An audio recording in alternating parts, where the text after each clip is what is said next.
अस्सलाम वालेकुम बच्चों। नेक्स्ट हमारा टॉपिक है कोऑर्डिनेशन इन एनिमल्स। इसमें हम नर्वस कोऑर्डिनेशन और केमिकल कोऑर्डिनेशन को डिस्कस करेंगे। तो पहले हम नर्वस कोऑर्डिनेशन देख लेते हैं। इस तरह की कोऑर्डिनेशन में स्पेशलाइज्ड सेल्स या न्यूरॉन्स पाई जाती हैं जो कि आपस में या तो डायरेक्टली लिंक्ड होती हैं या फिर सेंट्रल नर्वस सिस्टम के थ्रू लिंक्ड होती हैं और नेटवर्क बनाती हैं जो कि सेल या फिर ऑर्गन जो कि स्टिमुलस को रिसीव करता है, जिसको हम रिसेप्टर भी कहते हैं, उसको लिंक करती हैं इफ़ेक्टर के साथ, जिस पे रिस्पॉन्स आता है जो एक्शन शो करता है। तो इस तरह से ये एक नेटवर्क होता है न्यूरॉन्स का या रिसेप्टर्स का, न्यूरॉन्स का और इफ़ेक्टर्स का। तो न्यूरॉन में ये कैपेसिटी होती है कि वो इम्पल्सेस को जनरेट करके कंडक्ट कर सकती है, जो कि साइनैप्स से होती हुई रिसेप्टर्स में से होती हुई इफ़ेक्टर तक जाती हैं और इस तरह से नर्वस कोऑर्डिनेशन मुकम्मल हो जाती है। नर्वस सिस्टम के एलिमेंट्स हमारे पास कौन कौन से हैं? रिसेप्टर है, न्यूरॉन और इफ़ेक्टर्स हैं। तो पहले हम रिसेप्टर्स देख लेते हैं। न्यूरॉन फाइबर्स या फिर सेल बॉडीज़ वो एक्साइट हो सकती हैं स्मॉल इलेक्ट्रिक शॉक्स की वजह से, मैकेनिकल, केमिकल, लाइट या फिर टेम्परेचर स्टिमुलाई की वजह से। रिसेप्टर्स अपने एक्सटर्नल या इंटरनल इन्वायरमेंट में होने वाली तब्दीलियों को डिटेक्ट कर सकते हैं। रिसेप्टर कोई सेल भी हो सकता है, न्यूरॉन एंडिंग भी हो सकती है और रिसेप्टर ऑर्गन भी हो सकता है। रिसेप्टर्स की क्लासिफिकेशन पे आ जाएं तो हमारे पास 5 तरह के रिसेप्टर्स हैं। कीमो रिसेप्टर्स, नाम से ज़ाहिर हो रहा है कि केमिकल्स को सेंस करेंगे, तो ये स्मेल, टेस्ट और ब्लड में carbon dioxide, oxygen, glucose, amino acid और फैटी एसिड के लेवल को सेंस करने के लिए इस्तेमाल होते हैं। मिसाल के तौर पे हाइपोथैलेमस में पाए जाने वाले जो रिसेप्टर्स हैं वो कीमो रिसेप्टर्स हैं। नेक्स्ट हमारे पास है मैकेनो रिसेप्टर्स। तो ये टच, प्रेशर, हेयरिंग और इक्विलिब्रियम वगैरह को सेंस कर सकते हैं। थर्ड पे हैं फोटो रिसेप्टर्स, जिनको इलेक्ट्रोमैग्नेटिक रिसेप्टर्स भी कहते हैं। नाम से ज़ाहिर हो रहा है कि ये लाइट को सेंस कर सकते हैं, जैसा कि आइज़ हैं, रॉड्स और कोन्स वगैरह जो कि आइज़ के अंदर मौजूद हैं। तो ये बेसिकली लाइट को सेंस करते हैं। फोर्थ पे है हमारे पास थर्मो रिसेप्टर। तो नाम से ज़ाहिर हो रहा है कि ये टेम्परेचर को सेंस करेंगे। ये फ्री नर्व एंडिंग्स होती हैं और ये कोल्ड और वार्मथ को सेंस कर सकते हैं। नोसिसेप्टर्स, ये अनडिफरेंशिएटेड एंडिंग्स होती हैं और ये पेन को सेंस करते हैं। नेक्स्ट हम बात करेंगे मोडेलिटीज़ ऑफ सेंसेशन की। हमारे पास जो सेंसेशन हैं जिनको हम सेंस करते हैं वो कौन कौन सी हैं? Pain, touch, sight, sound. इस तरह की जो सेंसेशंस हैं इनको हम क्या कहते हैं? Modalities of sensation. अब एक सवाल पैदा होता है कि ये डिफरेंट मोडेलिटीज़ हैं, जबकि नर्व फाइबर्स तो सिर्फ इम्पल्सेस को ट्रांसमिट करते हैं और वो इम्पल्सेस मैसेज होता है, चार्जेस होते हैं जो कि नर्व फाइबर्स में से गुज़रते हैं। तो फिर ये different nerve fibres different modalities को किस तरह से ट्रांसमिट करते हैं, कि हमें ये कैसे पता चलता है कि पेन की सेंसेशन आ रही है, टच की, साइट की, साउंड की, जबकि जो भी मोडेलिटी होगी वो इम्पल्सेस की फॉर्म में ही ट्रांसमिट होगी और इम्पल्सेस तो सिंपल चार्जेस हैं। तो इसका आंसर हम इस तरह से दे सकते हैं कि हर nerve tract central nervous system में जाके एक स्पेसिफिक पॉइंट पे एंड होगी। जैसा कि जो नर्व्स आइज़ में से गुज़र रही हैं तो वो ब्रेन के अंदर आई का स्पेसिफिक पोर्शन होगा, उसमें जाके एंड होंगी और वहाँ पे सेंस की जाएंगी और फिर इंटरप्रेट की जाएंगी। तो जो टाइप ऑफ सेंसेशन है वो नर्वस सिस्टम में मौजूद उस सेंसेशन के लिए जो पॉइंट है उस पे डिपेंड कर रही होती है। तो टच स्टिमुलस जो है ये नर्व इम्पल्स के ज़रिए ब्रेन के टच एरिया में जाएगा। इसी तरह से जो फाइबर्स आइज़ में से गुज़र रहे हैं वो विजुअल कॉर्टेक्स जो कि ब्रेन का पोर्शन है उसमें जाके एंड होंगी। इस तरह से हर रिसेप्टर ऑर्गन स्पेशलाइज्ड होता है, मखसूस होता है ख़ास किस्म के स्टिमुलस के लिए और ये ब्रेन के स्पेसिफिक एरिया में या स्पेसिफिक पार्ट में मैसेज लेके जाता है। तो यहाँ से ये बात आपको क्लियर हो गई होगी कि किस तरह से हम डिफरेंट मोडालिटीज़ को सेंस करते हैं। कि एक तो ब्रेन में स्पेसिफिक पार्ट होता है जिसमें वो नर्व फाइबर्स एंड होती हैं, और दूसरा ये कि हर स्टिमुलस को सेंस करने के लिए स्पेसिफिक ऑर्गन होता है जिसको रिसेप्टर ऑर्गन कहते हैं। जैसे लाइट को सेंस करने के लिए आइज़ होती हैं, साउंड को सेंस करने के लिए ईयर है, टेस्ट के लिए टंग है, टंग के ऊपर टेस्ट बड्स होते हैं।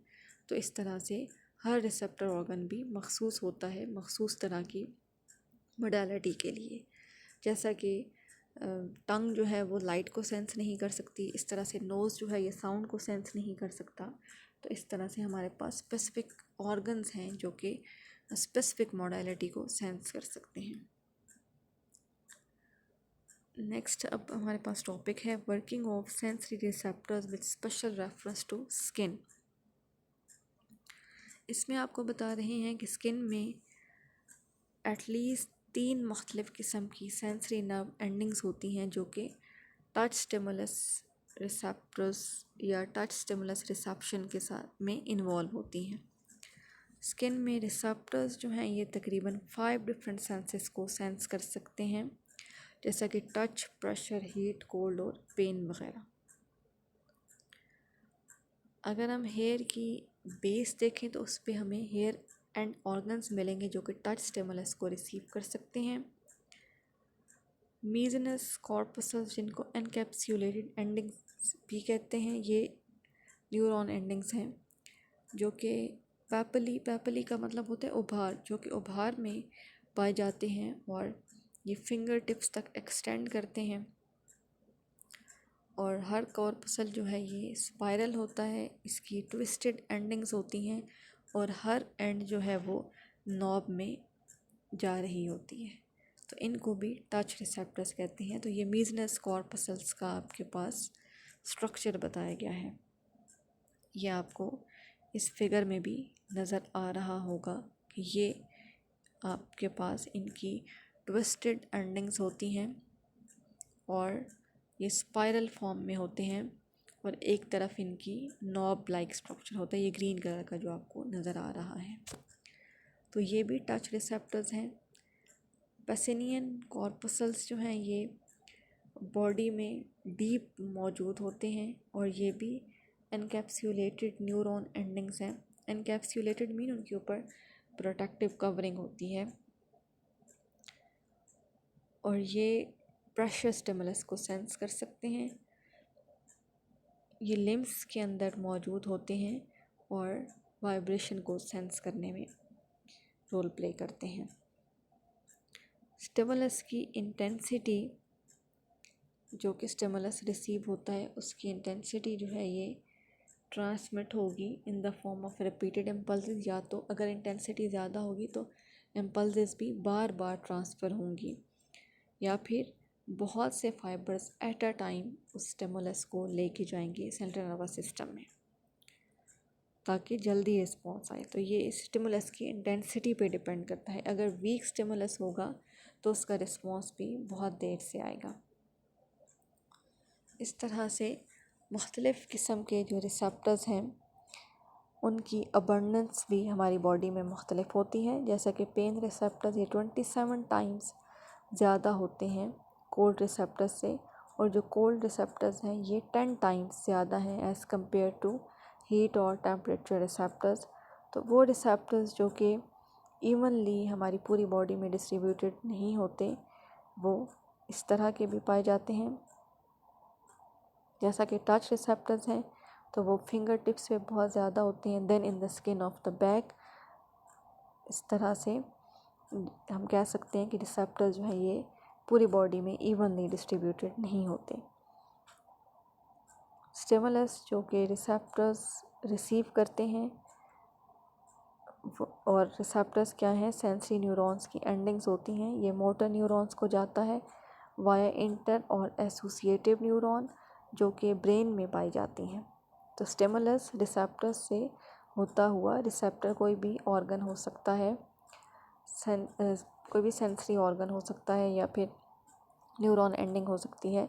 तो वो जो न्यूरॉन्स या ये रिसेप्टर ऑर्गन है ये आखिर जो स्टिमुलस है ये सेंसरी न्यूरॉन के ज़रिए ही ट्रांसफ़र होगा।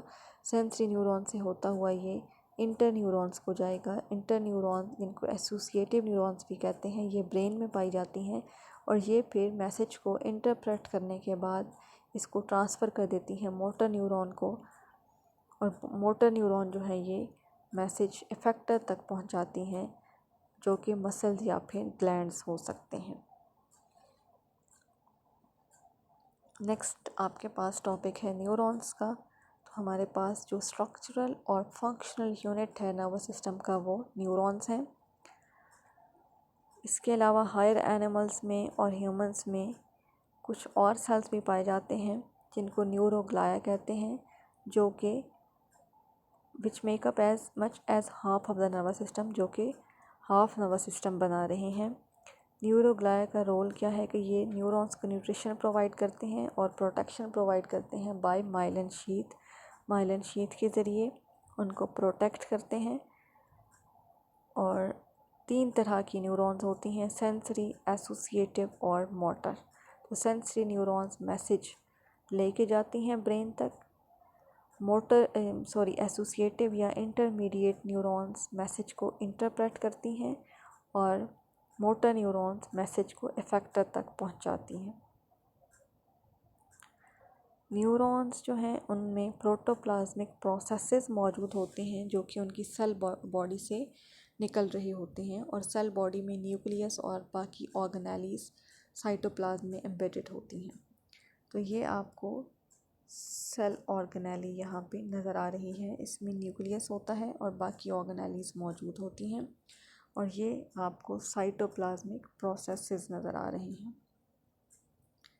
2 तरह के साइटोप्लाज्मिक प्रोसेसेस या फाइबर्स होते हैं। वो जो कि मैसेज सेल बॉडी की तरफ लेके आते हैं उनको डेंड्रॉन कहते हैं, अगर वो सिंगल फाइबर होगा तो। जैसा कि आपके पास ये वाला केस है।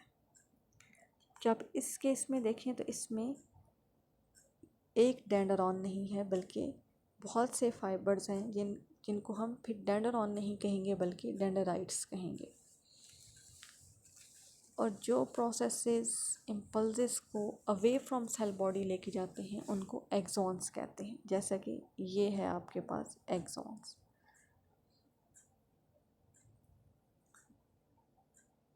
और ये 1 मीटर से भी ज़्यादा हो सकते हैं लेंथ में। नेक्स्ट हम बात करेंगे निसल्स ग्रेन्यूल्स की। तो निसल ग्रेन्यूल्स राइबोसोम्स का ग्रुप है जो कि एंडोप्लाज्मिक रेटिकुलम और गोल्जी apparatus के साथ एसोसिएटेड होते हैं, मतलब सेल बॉडी में पाए जाते हैं। इसके अलावा माइक्रोट्यूब्यूल्स, न्यूरोफाइब्रिल्स, रफ एंडोप्लाज्मिक रेटिकुलम और माइटोकॉन्ड्रिया वगैरह भी एक्सोप्लाज्म में मौजूद होते हैं। एक्सोप्लाज्म में ये जो एक्सॉन है इसके अंदर जो साइटोप्लाज्म है उसको एक्सोप्लाज्म कहते हैं। तो इसमें आपको माइक्रोट्यूब्यूल्स, न्यूरोफाइब्रिल्स, रफ एंडोप्लाज्मिक रेटिकुलम और माइटोकॉन्ड्रिया वगैरह मिलेंगे। सेल बॉडी, जिसको सोमा भी कहते हैं, ये मेन न्यूट्रिशनल पार्ट है सेल का, जो कि जिसमें बायोसेंसेस हो रही है और मुख्तलिफ मटेरियल्स बन रहे होते हैं जो कि ग्रोथ और मेंटेनेंस के लिए रिक्वायर्ड होते हैं। अगर न्यूरॉन की सेल बॉडी इंटैक्ट रहे तो ये अपने एक्सोनल और डेंड्राइट फाइबर्स को रीजनरेट कर सकती है, लेकिन अगर न्यूरॉन एक दफ़ा मैच्योर हो जाए तो ये डिवाइड नहीं हो सकती। ठीक है, अगर किसी वजह से न्यूरॉन डैमेज हो गई है लेकिन इसका ये वाला पार्ट जिसको हम सेल बॉडी कह रहे हैं ये इंटैक्ट है, तो ये अपने रिमेनिंग पार्ट्स को रीजनरेट कर लेगी। लेकिन अगर एक दफ़ा न्यूरॉन मैच्योर हो जाए तो ये 1 से 2 में कन्वर्ट नहीं हो सकती। ठीक है।